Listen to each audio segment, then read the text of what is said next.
எத்தனை மீன் இருக்கு இங்கே பாருங்கள். அப்படி என்னலாம் தம்பி, அது அப்படி என்ன சின்ன விலையில் விழுந்ததெல்லாம் சின்ன மீன் போய் சின்ன விலையில் விழுந்தது அப்படி என்ன பார்க்கலாம்.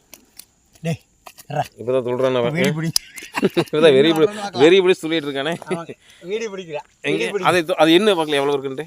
1 2 3 4 5 6 7 எவ்வளோ இருக்குது என்ன பார்க்கலாம் கரெக்டாக. 4 5 6 7 8 9 10 11 12 13 கையிலோட 14 15 16 17 18 19 20 22 24 மீன் பிடிச்சிருக்காங்க.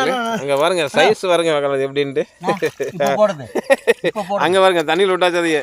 அதாவது ரோட்டு மேலே தண்ணி இருக்குது நம்பர்களே. இங்கே பாருங்க இது ரோட்டில் மழை தண்ணி இருக்குது, அதில் விட்டு விளையாண்டுருக்கிறாரு. இங்கே பாருங்க நண்பர்களே, இங்கே மீன் பாருங்கள் நண்பர்களே எவ்வளோ சூப்பராக பிடிச்சிருக்கோன்ட்டு. அது எவ்வளோ சைஸில் பிடிச்சிருக்கோன்னு பாருங்கள். இந்த வீடியோ உங்களுக்கு பிடிச்சிருந்தா சப்ஸ்கிரைப் பண்ணிடுங்க, அப்படியே ஒரு லைக் பண்ணுங்கள். செம மீன் நண்பர்களே.